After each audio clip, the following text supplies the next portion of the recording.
Hello Mustangs, this is Coach Traitley, and we're going to review 6 video clips from the recent Cheyenne Mountain game to improve our offense, rides, and team defense.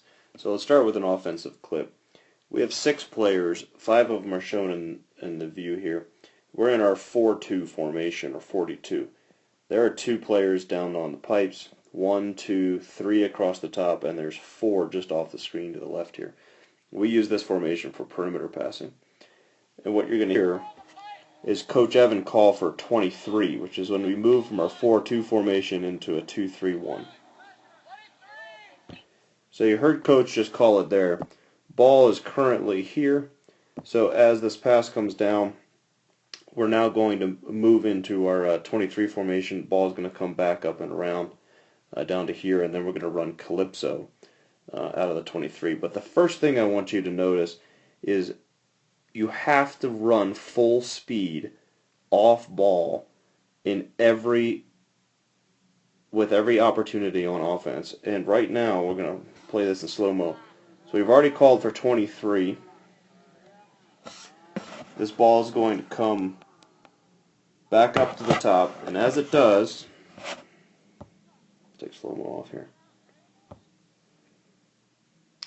Now the ball is here at the top left corner, and this player is going to move to the crease, but I want you to notice that the move to the crease is a slow jog.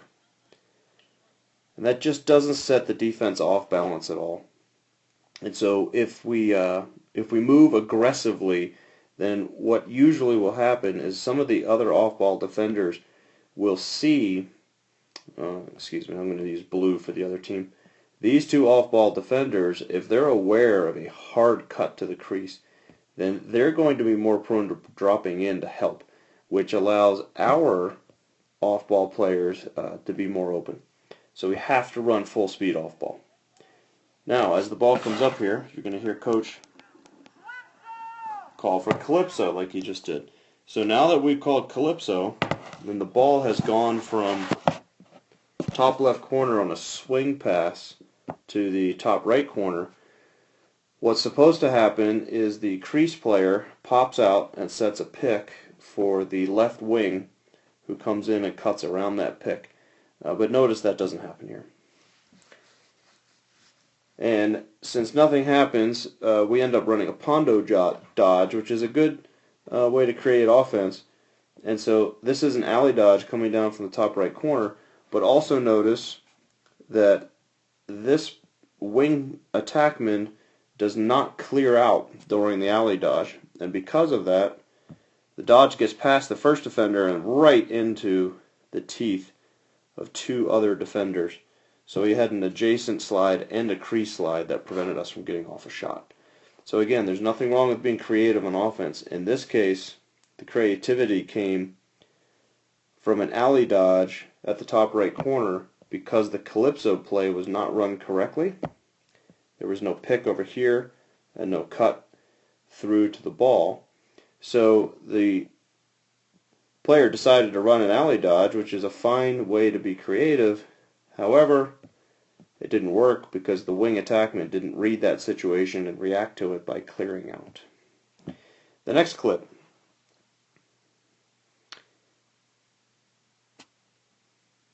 Let that play through. Next clip is a man-up situation. And in this man-up, I want you to notice right here, the ball is at X. We're going to make a pass up to the wing. And right here, if we have this situation where the defense, there's 2 defenders here on the crease, and neither of them make an effort to play a sneak coming around the pipe. And so if you see this situation where there's a defender coming out on ball, and 1, 2, 3, it doesn't matter how many, are on the crease and not respecting that pipe, we want that pass to come up to the wing and straight back down to X. Because what that will do is either create an opportunity to sneak around and get a goal, or it will draw one of these defenders off the crease, and this player that would then have the ball back at X can do one of two things. They can either feed the crease for a layup, or they can throw the long skip pass up to this top corner for a step down shot. But either way, again, if we see that the defense is making no effort to respect the sneak coming around the near side pipe, then catch this ball here at the wing and pass it right back down to X. We'll let this just play out.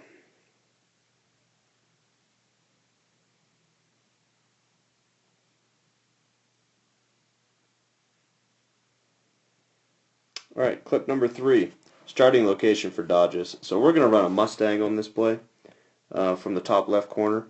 And what I want you to notice is this defenseman is playing excellent technique. They have their toes to the sidelines, and they're taking away the top side, which is going to make that sweep dodge very difficult. And as you can see here, we start from the top left corner, and the defender plays it very well, and so that's the reason it doesn't work. What I want you to think about doing is you do not have to start the Mustang dodge from the top left corner every time. If the defender is lined up the way they are, then it is okay to carry the ball up and further over and run the Mustang dodge from a top center position, where you'll be able to drive straight at the goal and then bounce it around to the side.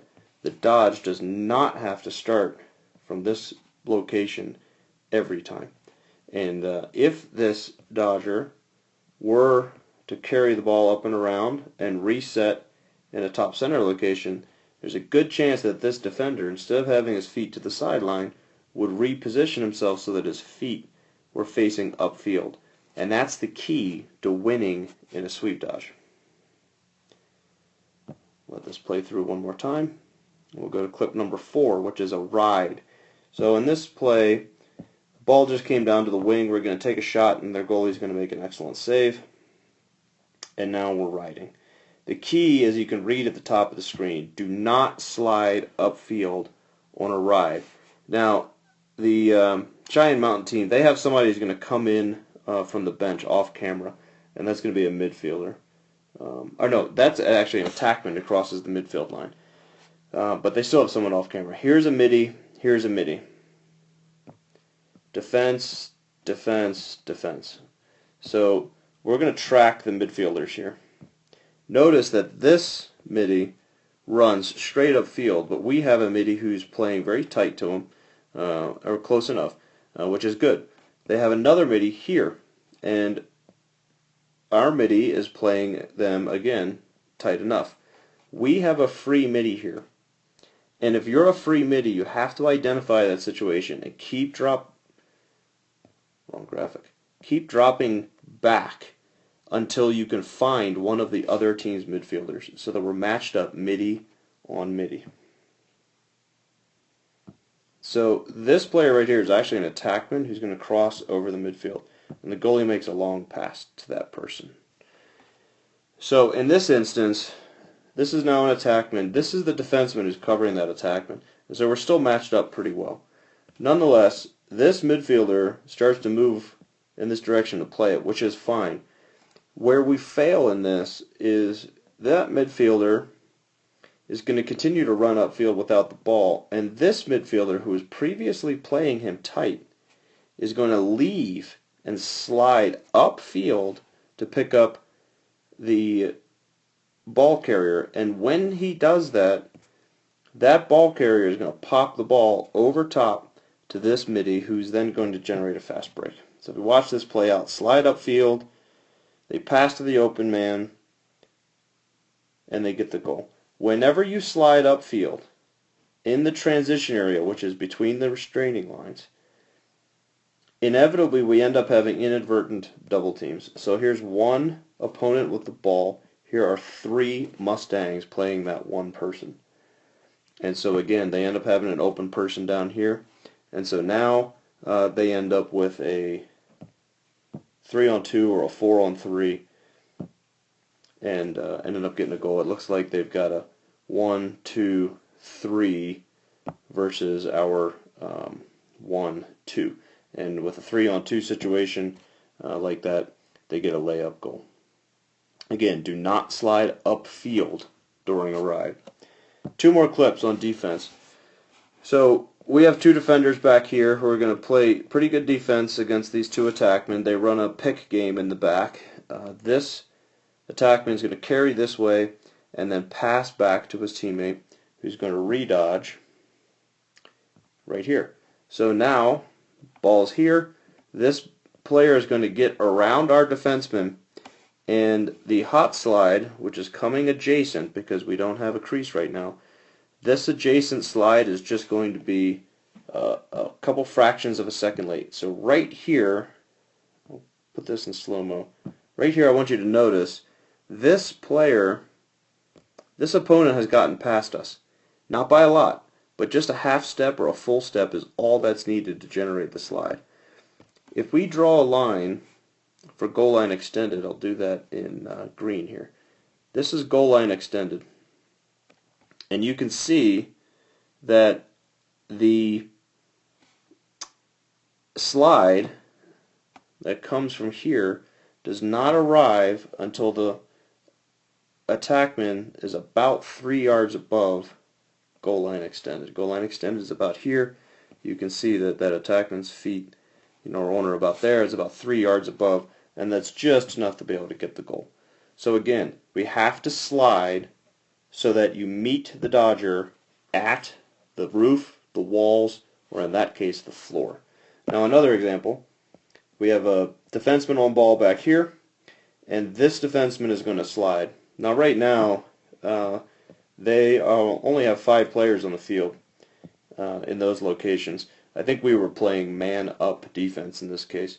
They actually send somebody in late, so I don't know if they had a late substitution or if it was penalty released. But either way, it doesn't matter. The point is, this is the hot slide. This is the on-ball defender.